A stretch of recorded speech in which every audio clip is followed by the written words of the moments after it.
Very welcome to the research seminar in this semester. So in this occasion, we Dr. Pedro Mario Wightman Rojas. He's a principal professor at the University del Rosario in Bogotá, Colombia. Pedro earned his PhD degree in computer science from the University of South Florida. He's a senior member of the IEEE, and his research lines are location data privacy, blockchain, medical information systems, communication infrastructure for the Internet of Things, and Industry 4.0.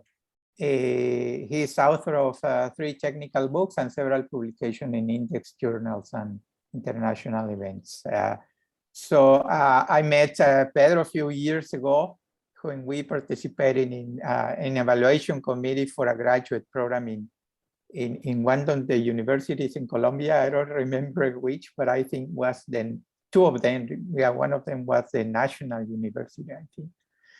So it is a pleasure for me to have you here, Pedro. Thank you very much for accepting our invitation to participate and to share with us your knowledge in this area. So you can start at any time, share your screen and have your presentation. Thank you. Hugo and Raul, thank you very much for the invitation. Yeah, it's a pleasure to be here today with you and to share a little bit of the research that I do. So let me share the screen.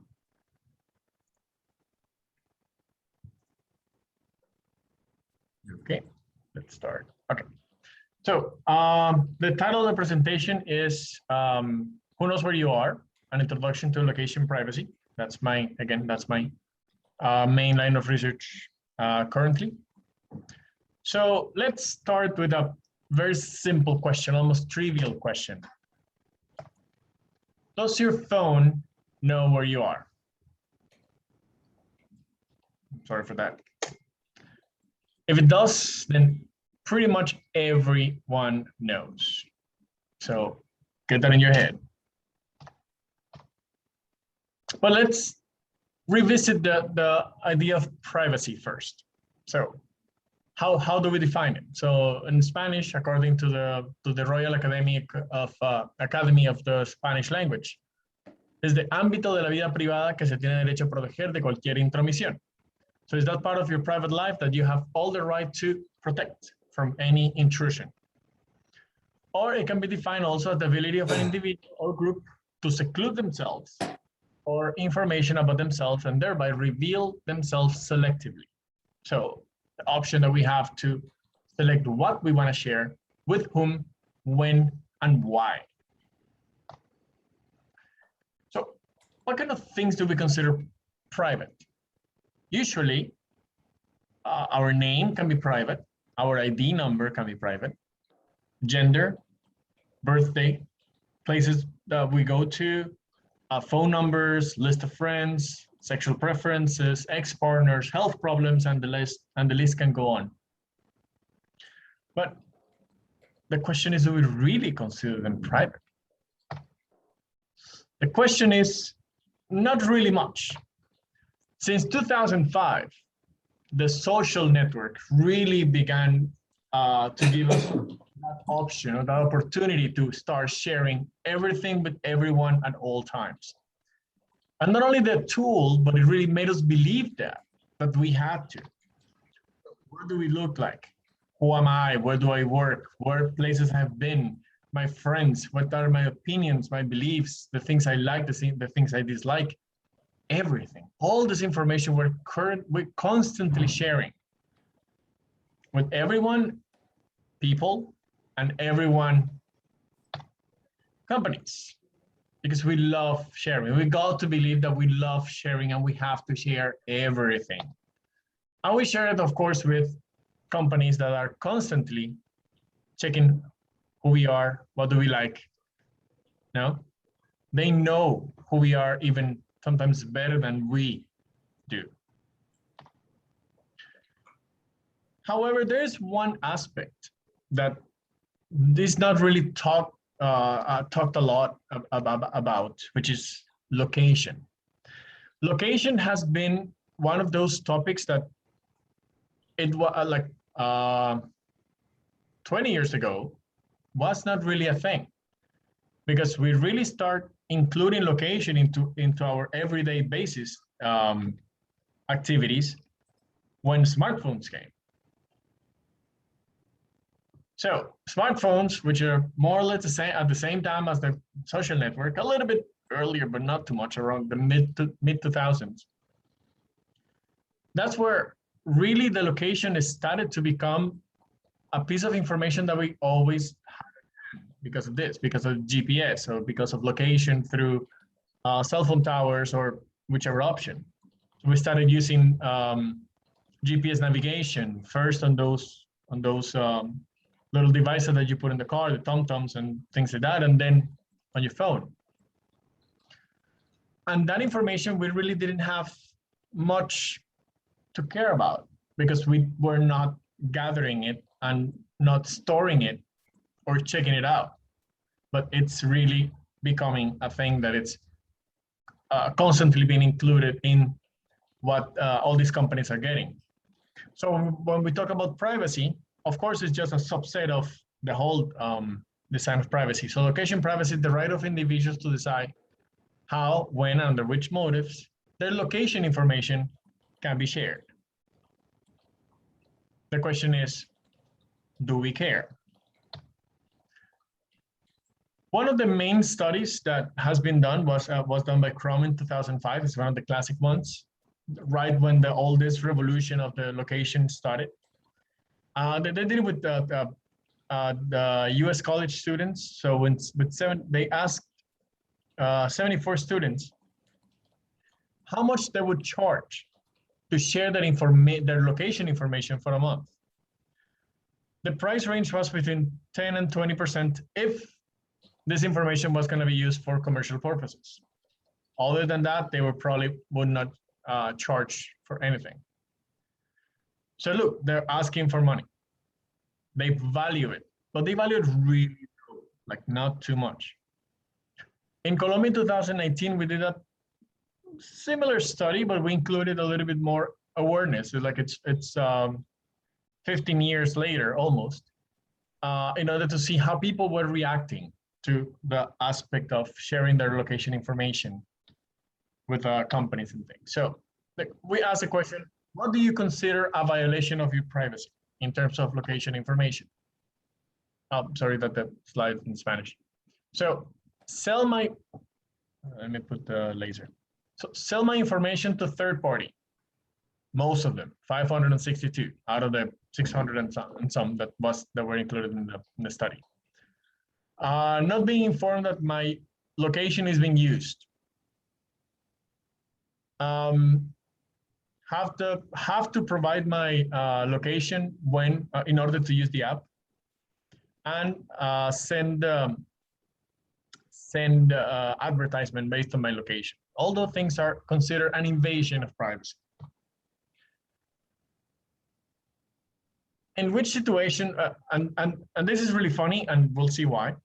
Now, in which situation would you allow a company to use your information without your consent? So in a case of emergency, all right? In order to check the location of my children. Okay, never. To find my employees, that's kind of harsh. To send advertisement based on my interests and other cases. So of course, mainly cases of emergency, and well, finding children, definitely it's also could be related to an emergency. But advertisement comes here as a violation of privacy. However, that clearly shows that people don't understand what they are doing. Most of those companies that we showed before are clearly taking all that information in. And they have said it to us. It's not that they are hiding it and doing something wrong. No, everything is in terms and conditions. The problem is that nobody reads them. Who of you have ever, before agreeing to getting into any of these social networks, read the terms and conditions? Don't worry, neither have I. All I did just further research, and then I realized how wrong we were. Also, something very important is that this information is part of the core business of these companies. Like, how much do you pay for Facebook? Or how much do you pay for Google? For most of the services you got in Google? Nothing. Absolutely nothing. You think, in cash. However, the way they make money is gathering all that information from all the users and using it for advertisement. Yes, but we barely write some or click on the advertisement that is there. Or they sell that information, they exchange the information to third parties that eventually will try to get us through advertisement or selling products or something. So all this is really part of how they make money. So they don't want to stop gathering it. They want to keep gathering as much information as they can because that's how they survive. Like I remember when WhatsApp was bought by Google, like just is not exactly related to this, but it was worth more than infrastructure for generating energy in Colombia. Like they sold that company too. That was like $6 billion, and WhatsApp was $16 billion. And WhatsApp is an app for communication. But what was the main attractive to do it? The number of users worldwide. So information is the new gold. So that's what they're looking for. Now, governments have created laws to regulate that data processing and data gathering and data sharing and all this, but the thing is that they're usually just general guidelines. So they do not require specific treatment of critical data, including location. Just Europe has some kind of more direct guidelines specifically about location, but the rest of the world is just treats location as whatever, as anything. Sorry, this is an example of the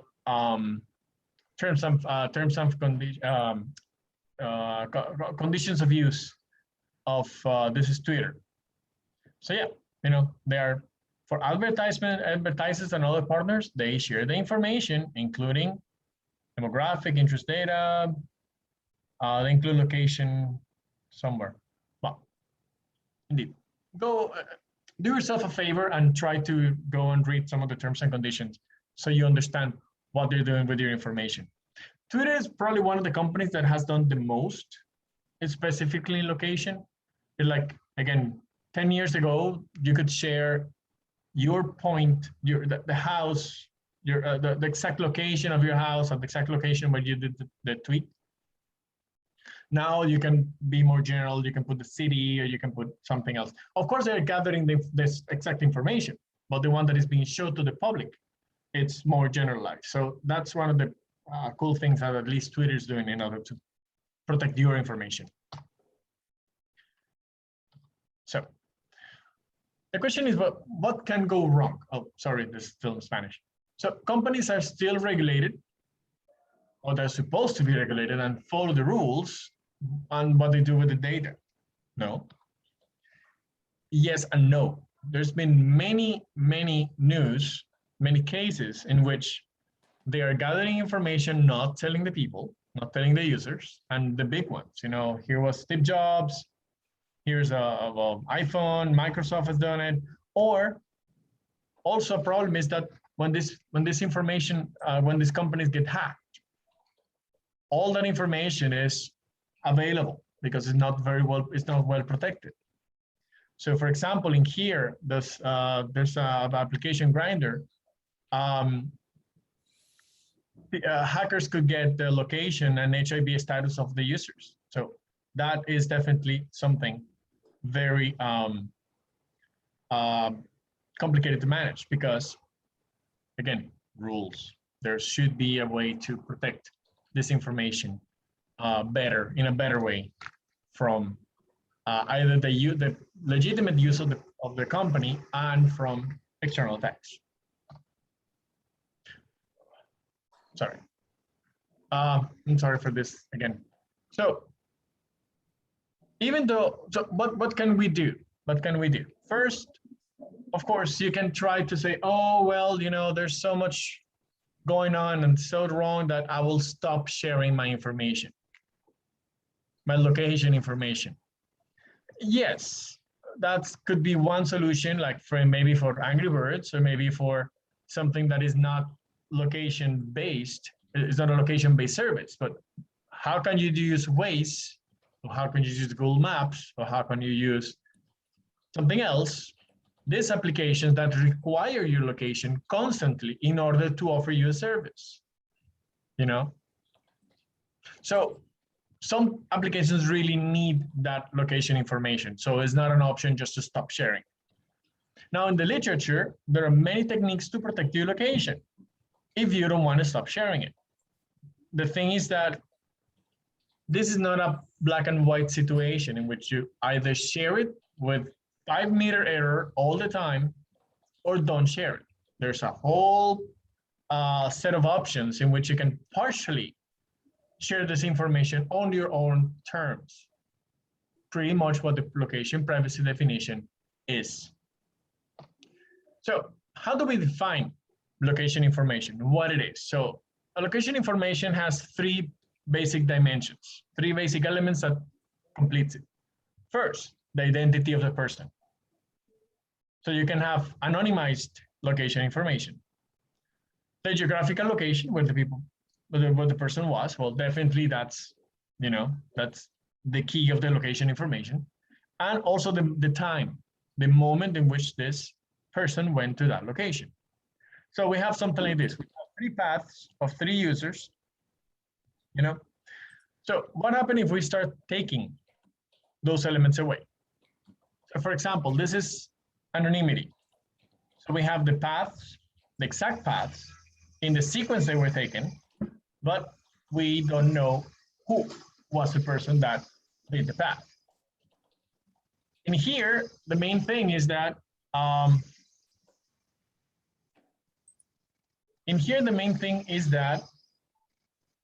yes, you don't know who did it, but you probably have enough information in order to determine who the person is. Like usually these paths always start at your house or at your work.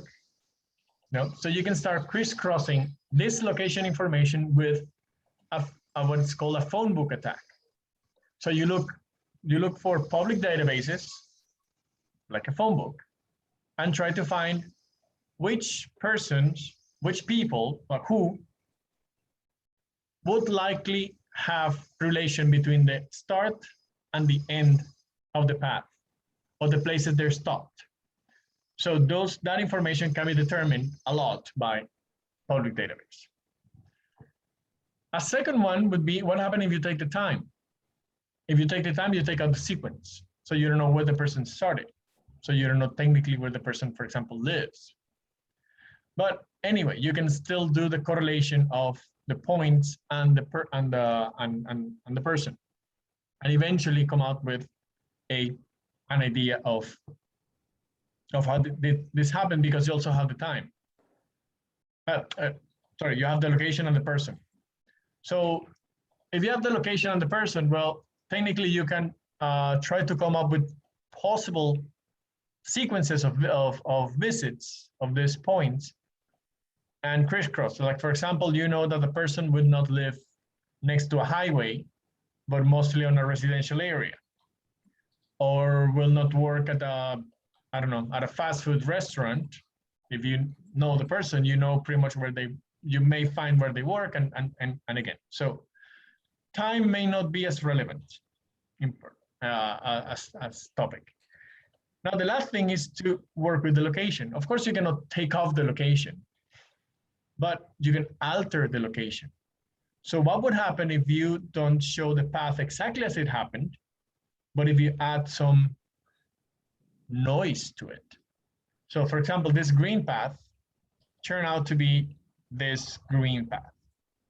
So of course, you know the person, you know the sequence, but you don't know exactly where they were.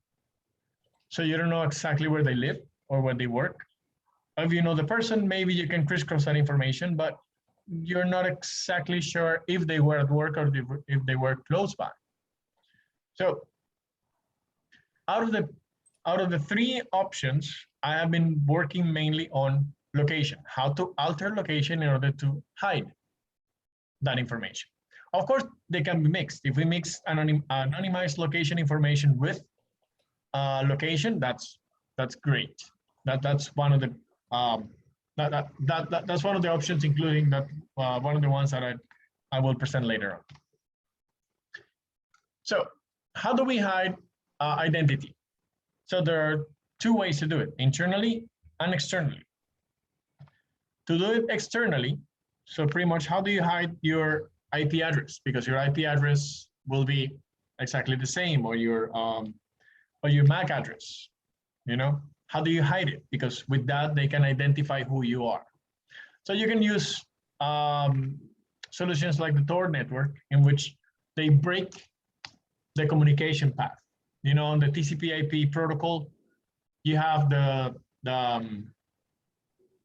on the transport layer, you create that connection between the origin and the destination and the final destination. That's always on the package. So you know where the package is originally coming from and where is it finally going to. But the Tor network, what it does is that it breaks that path in order for the destination. So the destination doesn't know where the package is coming from. Just the network knows. All the nodes that the package travel around by, they have the information, but the package doesn't. So that's a way to protect your identity on the network. That's why, of course, this Tor network is used on not only for good purposes, but also for dark purposes. But that's definitely one way to do it. Now, how do you do it internally? So if you are not really much worried about the application knowing who you are, you can use pseudonyms. You know, on pseudonyms, pretty much, you can even, there are protocols like this one in which you can exchange pseudonyms, but because eventually if, for example, in here, each one of these paths would have a pseudonym, a single pseudonym will be very easy to try to crisscross the path and the pseudonym.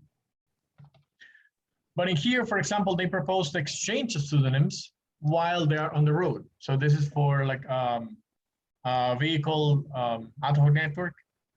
So when vehicles crisscross and they share they exchange their pseudonyms, so the path will not correspond to the full origin destination of any specific car in this case, but pretty much pieces of many. And you will not be able to know who, because this pretty much happens at an intersection, for example. But yeah, you're still susceptible to somehow the information being crisscrossed. So how about location?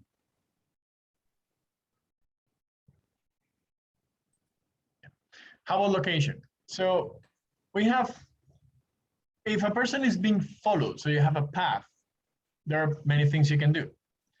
But I'm gonna focus on two. First, you can obfuscate the location, pretty much add random noise. Or you can transform the data using a mathematical transformation. For random noise, I have developed many options. So location obfuscation, it's can be defined as the means to deliberately degrading the quality of information about the individual's location in order to protect that individual's location privacy. So pretty much what we're doing is we're adding noise. Like if the GPS, instead of a 5-meter error, will have a 20 or a 50 or 100-meter error, and we're trying to protect the exact location like that. So like make a circle, find a radius, and generate endpoints and find the farther one. This is NRAND. Or don't use a full circle, use a section of a circle that you also select randomly. That's theta rand. Or pinwheel, you can use another function that somehow relates degrees with distance, and then eventually you can apply the same parameter n, but over the use of this function that in this case generates like a pinwheel shape. Now, generating random noise looks, well, trivial, but there are interesting differences. Like, for example, this is using Cartesian randomized generation. So imagine that there's a square here, and you just pick up the points that are maximum that you generate to fill up all the square, but just select the points that are that have a distance from the center less than maximum radius. But you can also generate points using a polar coordinates, which of course will not be using the square, and this is how they look like. Oh, but this is not uniform.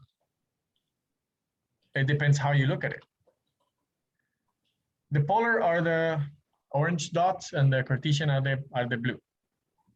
Which are the uniform now? Interesting. The dots are more uniform if you like linearize. If you make take the circle and you project it over a plane, they are more uniformly distributed than the Cartesian. The Cartesian try to be farther away from the center. So interesting things about random noise generation. This is how the pinwheel dots look like. Of course, because it's very what's his name? It uses this formula, so it's very specific. It's not. It doesn't have any.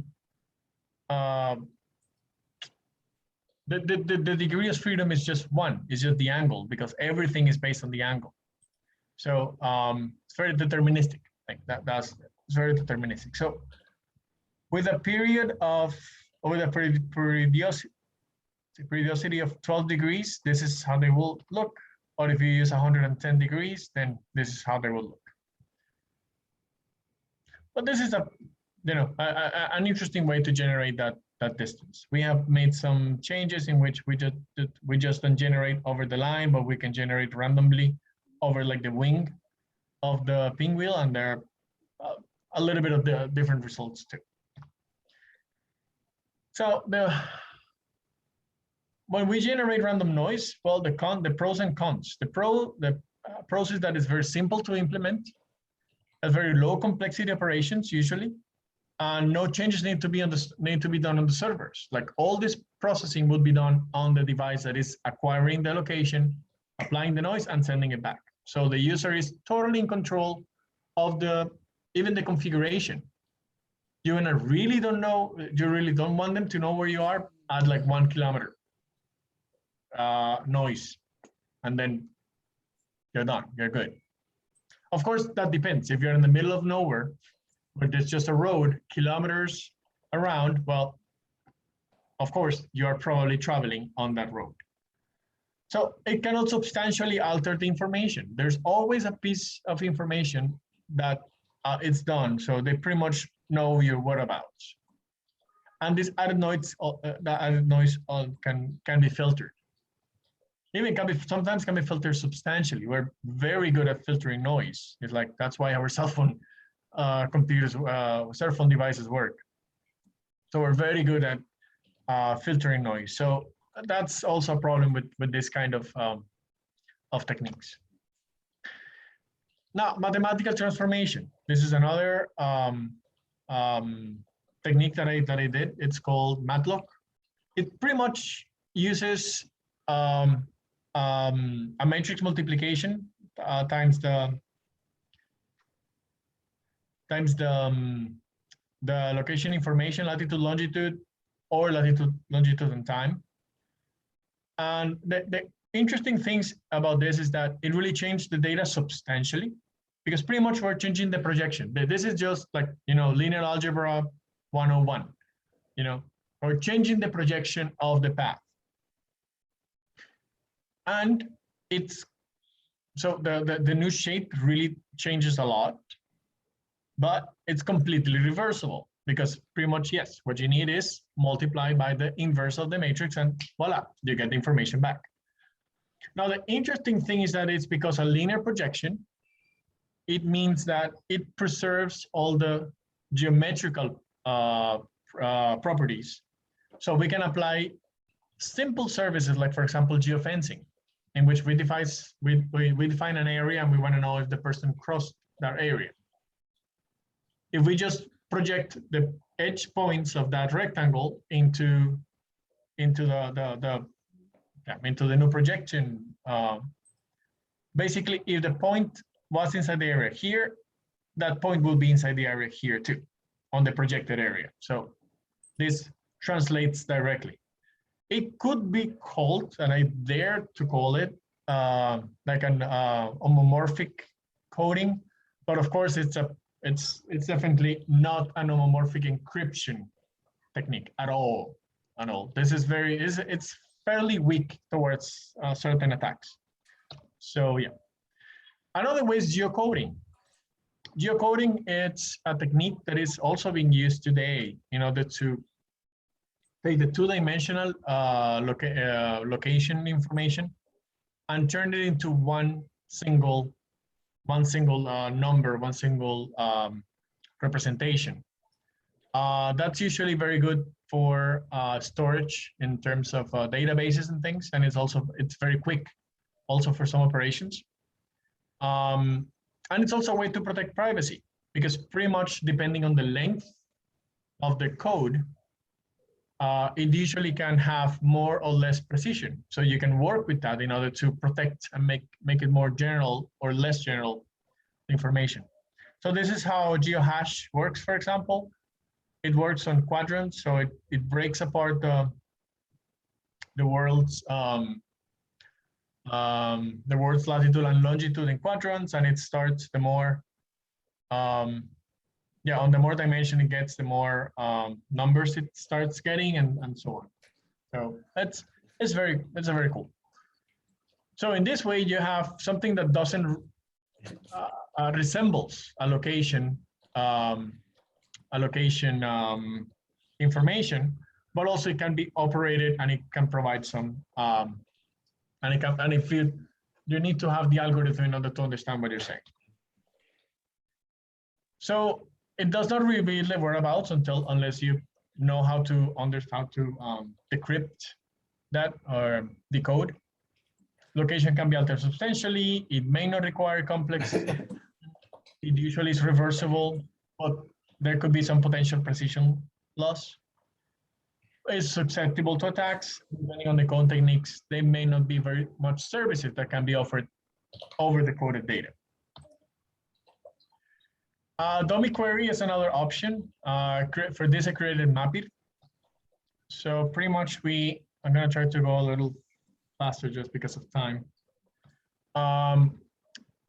In this case, we take the location, the coordinate, and try to find a representation, a little bit like Geocoding, yes, but based on scale and even simpler. But the main thing is redundancy. This means that your location can be represented in a way that many other locations can also have the same code. Like, for example, this is a cell. So the idea is that if your location is here, for example, there are 10 different 5 cells in this area. And the idea is that you may not be, the system will not know exactly on which 5 you are. You're in a cell 5 and you want information about a cell 5. Which cell 5? The system doesn't know. So the system will send you information about this cell 5, this cell 5, this cell 5, this cell 5, and so on. And then your phone, but it's going to give you the exact location information of the things you're looking for. This is specifically for like a point of interest based service. Like you want to know where the closest Chinese restaurant is. So it will give you the information of all the cells 5, and then your phone is going to be able to filter out which ones are the one that you want. You want this one. So all the information in this cell is the one that is going to be acquired, that's going to be used. But you didn't reveal where you are exactly. So okay, this is a little bit more or less how it looks. So all the area, all the city will be divided in cells, and then you can define on which cells you are, or which cells you want information about. So you don't get an exact idea of the location. You have 10 possible locations, and then you need to decide which one if you're the attacker. So it's indistinguishable from a large number of users. So that's when we have the famous K anonymity one. It may not require complex operations, but it requires changes on the service provider side, on the back end of the service provider, because then the server provider needs to understand what a cell 5 means. Which cell 5 are you, which scale of cell 5 are you referring to? Now, all this is helping real-time data, real-time location data. But what happens with the offline data? Like, for example, the data that the Ministry of Health has. Let's talk about COVID now. The Ministry of Health has all the information, all the database of all the people that have had COVID, their identities, their address, and so on. So all this information has already been gathered, and they need it to be precise. But what happens when a university, like the Tec de Monterrey, is saying, hey, we're doing research, we have great analysts, give us the data so we can help you process it. We cannot share it because it has the location of the people. But yes, but we can help. We're not going to do any harm. So what is the protocol? So in offline data, one of the main things that needs to be protected, even if you anonymize it, we'll still have the problem of the phonebook attacks. And these phonebook attacks are are easier to perform on isolated areas or low density living areas, because those are places in which there are not many options for people to be living in. Like if you have a big condo with 300 apartments, and you have 4 or 5 points there, well, you have not much idea of who could be around 1,000, 2,000 people that are living there. But if you are in if there's a dot in a point in which there are like 3 farmhouses, well, it's 1 out of 3. It's very easy. So these isolated living areas and low density areas are the ones that specifically need to be protected when they're talking about offline data, even if it's anonymized. So there are several ways to do this. One way is NK-RAND, which pretty much follows the idea of NRAND, but how does it do it? It takes the area and you divide the area by polygons, either imposed polygons like these ones, square polygons, or political polygons like neighborhoods or districts, or depending on the scale you're working on. And if you find that there are polygons that don't have enough points, then you apply a lot of noise on it. If you find that the polygon has many dots, many points, many entries, then you just apply a little bit of noise in order to, change a little bit the location of the house, for example. But if you change it 50 meters, that definitely will not affect the general distribution of the points, but it will not reveal exactly where the house is of that specific person. It may fall on the house of another person, yes, but given that it's anonymous, you are not completely sure who the person is whose dot is there. So that's one thing. The other one is VOCA. So this one protects the data, just the individual points, but VOCA does that aggregation, and that's another way to to do this. So for example, the first thing we do is reduction. So we define the scale at which we're going to work. So we work with cells pretty much like this, the cells that the normal geographical grid generates by truncating the number, the number of decimal digits of the location. So the shorter it is, the greater the area will be. So for example, in this square, there are 2 points because it has a precision of 3 decimal digits. If we turn it to 2, then all these points will become in this area. So just by doing this, we're doing the first level of aggregation, the exact aggregation. And of course, the center of the point will be what we're looking for. So now the target is to protect the isolated points. Like for example, this one, we have a 1 location here, we have a 2 entry here, 1 entry here, 15 here, which is not too much, but 4, 3, 7, 9. So if we define K, like the minimum number of entries in order to be secure as 20, then we can decide,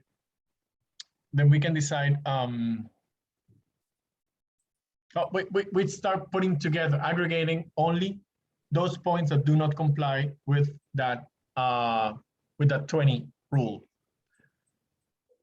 And why those? Why only those and not the big ones? Because the big ones, we don't need to protect. The big ones already have enough information in them, and we want to preserve it. And this is one of the things that I was talking before. Given that all these companies are gathering this location information and they're selling it, the quality of that information is what really makes it valuable. So if we come in and, yes, we need to protect privacy and we mess it up, that information is going to be useless. So we need to protect the real meaty information, if we want to say it like that. The really valuable information, the one that has many, many entries, we need to protect it because that's the most valuable one. But we need to protect the one that is vulnerable. So in this case, like for example, this one is vulnerable. These ones are vulnerable. So we put them together. So we find the ones with the least number of entries, and then we try to find other points that need to be aggregated, and when we just put them together. For example, all this set became a 19, and this set of 3 became 35. The 15 was not included because of a rule that was defined here in the first version of the algorithm, that they need to be direct neighbors. So they applied Delaunay triangulation in order to define that, and the 15 was not included. But look how from this we came to here. So most of the points are protected. Of course, this is still not protected, fully protected, and this one is not still fully protected. So there's still things that could be done in order to optimize it. This is just the first version of it. This is just to show a little bit also how does it look. We did experiment in the city of Milan, Italy, with almost 19,000 tweets. So this is how the originally, if you do a Voronoi diagram of all the points, this is what you find. So there are very dense areas, usually in the center of Milan. That's where the Duomo is, and where the plaza, and the default location of Twitter is around this area. All the other ones have 0 or 18 points. Once you start, so this is with 5 digits. Of course, 5 digits is like 1 meter or 10 meters approximation. With 4, we're talking about, this is 10 meters. So 5 meters is 1 meter, 10 meters, 100 meters. Now look that we're start seeing a little bit of gridification downtown because of the way we're truncating the location information. And there you can see how the very dense ones are still there. Downtown there are very dense ones. There are a little bit more color ones, and those are points of interest. We want to preserve those. We want to preserve this data as close to the original one as we can, because that's where most of the value is for the companies. Of course, with 2 digits now we have like this is almost like a kilometer. So of course we lose all the detail. So this is too much. This will be too much approximation for VOCA. And now what happens if we work with distance? So we work with this is a 4-digit approximation, and we work with the ability of a node to add other nodes up to 500 meters, up to 1 kilometer. So for example, then you see how these points are still very, very dense, because those are the ones that have most of the information on. But all these ones now have between 0 and 75. So you can see that the areas start growing more the farther you go from downtown, because of course there are much more isolated points outside than inside. So you see how this really starts to respect the valuable information and to protect the one that is isolated. So VOCA is really effective on that. We did another experiment with this is with health data, actually, with dengue data in Barranquilla. So you can see how with the red dots, the red dots are the centroids that are gathering information, and they know, and they show, of course, by the radius how many points they have acquired. So those red dots can give you really most of the information that you want, without having to show exactly the location of the people. These points have been altered, just that we're not showing the exact the houses of the people in the gray. But the original data will look a little bit like this. Of course, it's been already altered for privacy purposes. So the conclusion is, and I think we still have a few minutes for questions. Services know where you are. They know a lot about you. Yeah, even things you don't know about yourself. Yeah, like in the comments in the chat, Cambridge Analytica is one of the ways that this happens. And your phone is their accomplice. So most of the time, not everyone will do bad things with your information. Like, they always say that, even in terms of condition, they say that they want to do it for you, in order to offer you a personalized experience, in order to make your life better, easier, faster, stronger, everything. So it's nothing personal, it's just business. And even most of that information, humans don't even see, ever. So yeah, technically your privacy could not be completely in danger all the time. And the government tried to help a little, but very slowly. Because of course there are lobbyists from these companies that don't want to have to implement these kinds of policies, because of course the data will be, the quality of the data will be reduced. There's nothing else they can do, but there's much, there's not much they can do about that, but it's for us, for the users, for the people. And yeah, and phone and app makers, and the big companies, they have done nothing or very little to help you. However, the good news is that science has many tools to be able to face these challenges. And I just showed a little set of techniques that are available in the literature. You can include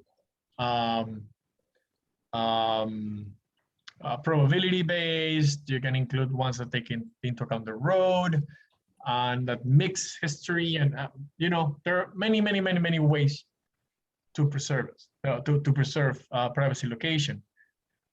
But but these techniques should not affect data substantially, because the value should not be affected. If the value is affected, service provider will not adopt this technique and will keep fighting it. So we need to find that balance between protecting the privacy and protecting the value of the data for the people that are offering us all these services. So eventually what we're looking for is that as a user, you should feel that even if you share, even if you share every single thing you do in your life, if you do a live stream in which you show exactly where you are minute by minute, you should feel secure. You should be sure that all of that is going to be protected and it's going to be for your benefit. Okay, but that also should be written in the terms and conditions. So, well, thank you very much for listening. There are many things that can be done in this area, and I'll be happy and very glad to listen to your questions, listen to your comments, and find future collaboration. So thank you, Raul and Hugo, for the time. Right. Thank you, Pedro, very much for the nice presentation. I think we enjoyed it. So I think we have some time for questions. So if anyone in the audience wants to ask a question, go directly, open your microphone, and there's, yeah, some people. Okay. Here. Yeah, Jose Carlos Mondragon. Yes, yes. Thank you very much, Doctor, for your nice presentation. And that was I think in the last slide you were presenting some very interesting stuff. When you have a device that actually uploads your data, your location data, like by minute or by 5 minutes or by something like that, in sizes. I mean, if you are walking, you cannot go more than 10, 20, maybe 30 meters in some specific time length. So even with these algorithms, a system could be able to determine where you are, right? I mean, the problem is the sequence of the data. If you have just one tweet, then it's okay, because maybe when I was tweeting, that was hidden, and then I moved, and then I'm okay. But with specific things, for example, the Nike Run app, or maybe some other stuff that it's actually getting your data to give you information, this is going to be always a problem. So wouldn't be this like a vicious circle in which a certain service could be implementing some intelligent thing to actually get the real data from the users, although they are trying to hiding it from them. I mean, it's going to be like a mouse and a cat, right? You're going to be hiding, and the other guy is going to be trying to discover the actual thing. This is something like it's going to happen, right? That's why it's important for the government to get into the circle. So there needs to be the need for regulating how much information they can acquire, how it is stored, for how long, you know, all this thing that are defined in general for all our personal information. They need to be applied to location, because yes, as you're mentioning, this location information carries so much data, or so much information about our routine, our daily routine, what we do, who do we talk with, you know, and we're being monitored constantly. Like Google is constantly monitoring us. Like if you're developing an app, and if you ask for the location, you know that 5 years ago you asked the navigation service. Now you need to ask Google Play. So Google Play is constantly getting our information, and so on. So the thing is that we as users cannot fight alone. The companies need to implement some of these solutions, these practices inside. We can trick the system some, but just up to a certain point. We cannot really trick it forever. So it needs to be it needs to be imposed by someone, a.k.a. the government, in order to even some companies have realized that privacy is getting more interest in the market, like Apple and all this. They're doing lots of advertisement based on trying to say that their phones are the most private and they protect you and all. Most phones can do pretty much the same thing. But they're starting to realize that is something that concerns people. So be aware of, be prepared to maybe start listening to more discussions, open discussions about privacy, and specifically location privacy. But again, it's something that needs to happen on both ends, not only from the user side. Otherwise, something like what you said, it's going to happen. Thank you very much, Dr. Oh, you're welcome. Luis Daniel Samper. Thank you, Dr. Hello. First of all, nice presentation. I would like to hear your opinion about mobile apps from banks, for example, that force you to share your location, stating that it's a requirement from the government.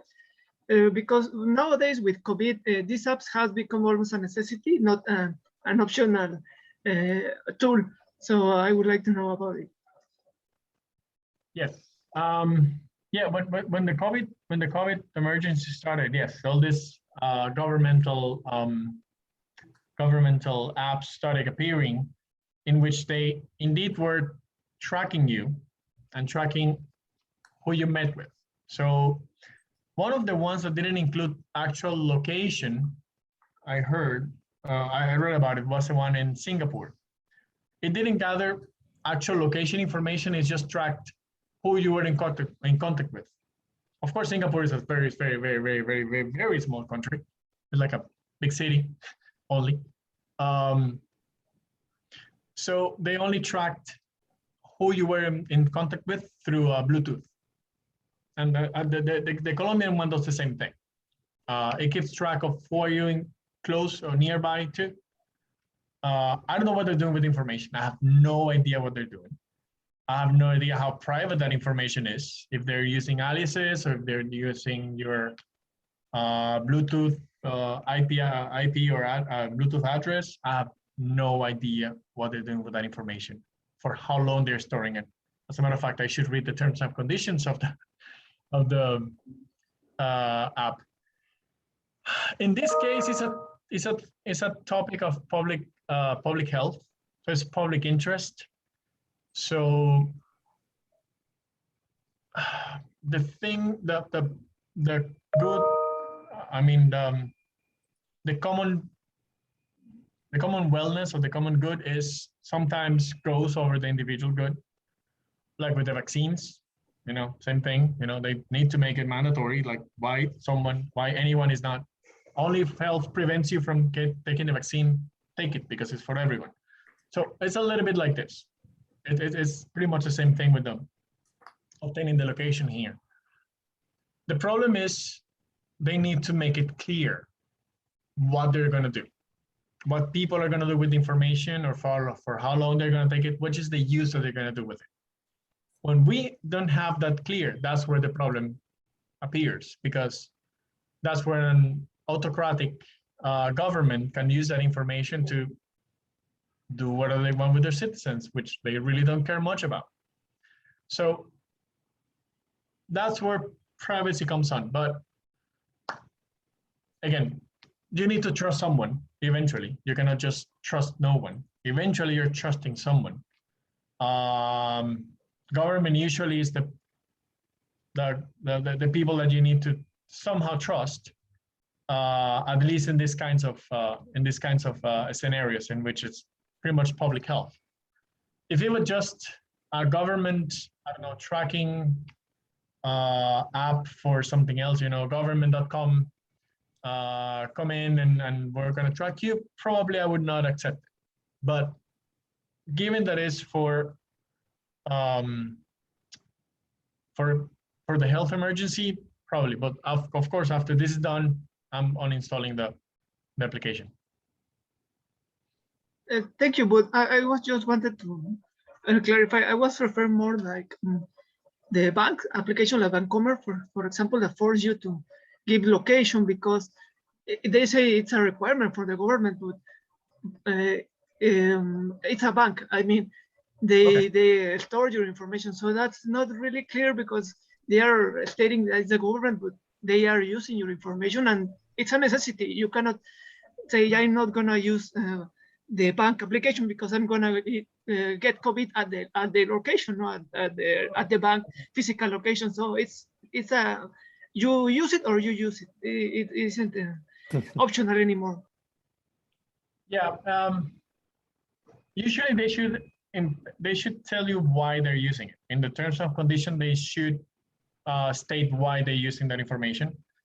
I guess it's probably related to fraud prevention. Like someone with your phone could not be in, you know, in another country trying to do transactions after they somehow bought your information on the dark market, you know. So at least they're making sure that you're in Mexico and you're not in, I don't know, somewhere else in the world. So I guess that's part of what they do with that information. But terms and conditions should be able to have that. And of course, there's always mechanisms in which you can ask back, you know, on the user protection and lines and things like that. But yeah, sometimes you just have to accept it, unfortunately. And that's why the regulation from the government is important. Otherwise, they do whatever you want with you. Mm-hmm.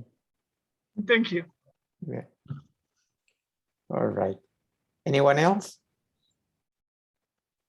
So how far are we from, you know, privacy-aware operating systems that tell you really how often a particular application is actually, you know, getting your location and whether you would like to prevent that from happening or not? Because Well, I suppose that, I mean, if you wanted to have an operating system where you could say, I would like to set the privacy terms or the privacy conditions in this particular mobile or whatever computer, you should be able to do that, right? In most services, yes. In most cell phones and electronic devices, yes, you can set some privacy. You can set some privacy parameters. The problem is awareness. The problem is mostly knowing that this is happening, that most of these applications are doing it. Even when you install it, you see the permissions that they ask. So this elements of privacy are there. Maybe we need something that is showing us what's really happening. An app will say, okay, which of these 20, 30 apps that I have installed are gathering my location information now? Yes. Sure. Yeah, I mean, it's funny because, for example, the, you know, tablets actually give you back a report of how long the particular, you know, the tablet screen was on. So I don't care about that. I would be more, you know, I would like more a report on how many, you know, how often an application or whatever applications I have installed in my mobile device have been taking my location without myself being aware of it. That would be interesting. Yeah. Hey, you know, there are many people listening now. If you come out with an app like that, I'll definitely get it. I'll get my location when you do it. But yeah, that's that. Again, the main thing with privacy is awareness. At least that you know that this is happening, and you can make decisions on what you want to share and what you don't want to share. That's definitely. Thank you. Daniel is. Yeah. Go ahead. Yes, can you hear me? Sure. Okay. Yeah. I wanted to know if there is a promising, maybe there could be a promising proposal for government of how to make the policies to protect the citizens' information. These kind of protections could be independent from the political individuals on the government, because, well, sometimes happens that a new president or some political figure decides, well, a new policy, but is a very bad one, so, or not the most efficient. There are proposals to, well, to separate or how to separate that political decisions affecting the security of the information of individuals? Well, there usually are. Like in Colombia, I had a slide with the information. I just hit it. In Colombia, there is there are like 2 or 3 laws that talk about, again, personal data. You know, so they, for example, they request that every company reports their personal data, the databases, all the databases that they have that contain information, personal information from people. And they are required to inform you when you are in the database, what information they have, what they're going to do with it, until when they'll have it, and what will happen when you ask them to stop having your information. You can request having your information erased. And so you need to agree with the terms of use of privacy. You can use it, you hear that everywhere. Every time you talk on the phone, or every time you fill a form, they'll tell you you're agreeing with the terms and conditions of your information use. The ARCO rights, okay, someone wrote in the chat. So this exists, but the thing is that it's fairly general. So, for example, location information, yes, will be stored and they will tell you what they're doing with it, but they're not saying how they're protecting it, or they can be as general as, yes, we're doing it to offer a better service, but they're not exactly saying what they're doing, if they are aggregating it, or they're adding noise, or what they're doing to it. So you have no idea what kind of processing they're doing over that data, and how that will reveal things about you that you don't want them to know. So that location information is very critical for that, and it's not very clear. Again, only Europe has some kind of legislation that is specifically targeted towards location, and it's still very general. In the United States, they tried to do something like that, but it was not accepted. Again, because of the lobbyist. And the rest of the world is pretty much unaware. Okay, thank you. Yeah. But again, it doesn't mean that it cannot be done. So what's the important part here? Us as researchers from academy, we need to be able to talk to the government, to talk to the Ministry of Communications. And in Colombia, this falls into the Ministry of ICTs and Communication. So we need to be able to, like, for example, if a professor from the tech asks for a meeting with someone, maybe not the minister at first, but someone from the technical team from the minister, in order to talk about these topics, that's how the relationship starts. Make them aware that that's a problem, that there is a problem.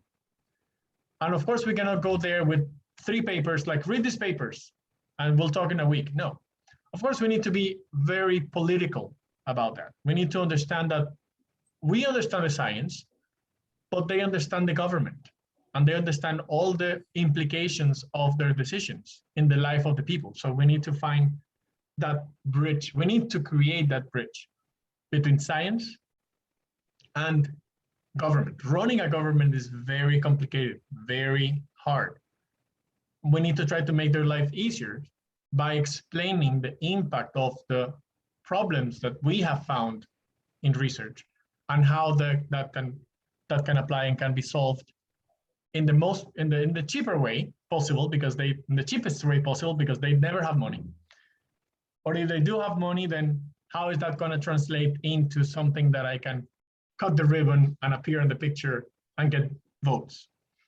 So we need to be aware of that. They're not usually technical, or they're not researchers. So we need to change the way we talk for them to understand. That's one of the main things that we need to do as researchers. And that's one of the reasons I turned into this. I got into this topic because of that. I saw that there's really an application in the real life instead of one of the topics that I was working before that were just papers. So that's one of the messages I would like to also to give you. Think how you can have that impact on the people in real and in society, if possible. Yeah. Well, okay. There is a comment on the chat, Hugo, that maybe. Yeah. Can you read it, Pedro, please? Yeah, I will read it for you, Pedro. So this is from Gregorio Reyes. Even with awareness, there is the problem that most operating systems belong to companies that do not practice open source, for example, Apple. Thus, it is actually impossible to prove they do not store your location even when they explicitly say they do. They don't. Well, even with open source operating systems, you get it. Like, yes, Android is open source, but Google gets the information. So yeah, there's absolutely no warranty, no guarantee that that they're not going to do it. And even if they use an operating system that is open source, there could be a hardware modification somewhere that it's taking information somewhere else. So yeah, that's we need to be aware, and we need to also try to be as careful as we can with what we share also. You know, yes, laws and regulations should be there to protect us, but also we need to also protect ourselves a little bit. So every now and then, try to check how your permissions are. Most of the phones will show you which, if you look all around, which permissions have location permission and so on. So every now and then check, you know, Okay. be aware, be prepared. All right.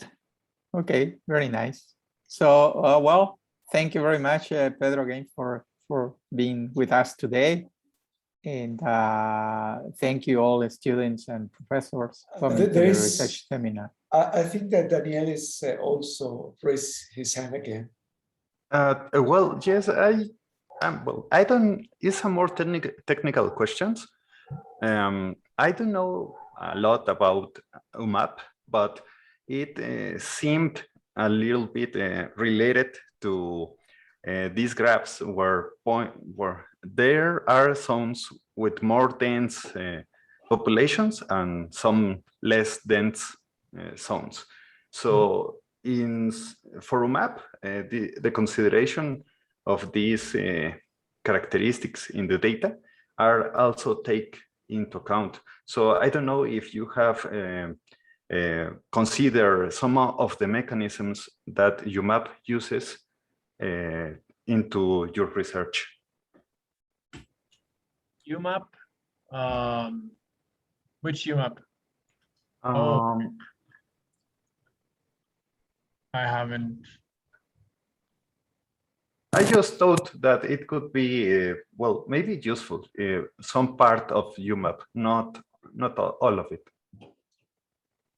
Okay, I'll check on it. Okay. Yeah, Well, thank you. that was it. Thanks. All right. No, thank you. Yeah, I appreciate it. Yeah, again, I'm very open to comments, collaboration, suggestions, you know. So yeah, thank you. I'll definitely check on that. Okay. Okay. All right. So anything else, Raul, you have? No, I don't think. Okay. I think the chat is off. There is only a reference about UMAP. Yeah. That would be it. All right. Okay. So thank you very much again. Right. Thank you, Pedro, again. And I'll be in touch with you. Okay. Yep. Thank you very much, Hugo and Raul, and thank you very much for listening. So yeah, have a great weekend. All right. You too. You too. Thank you. Enjoy. Keep safe. Thank you. You too. Bye. Bye. Have a nice day. Bye-bye. You too.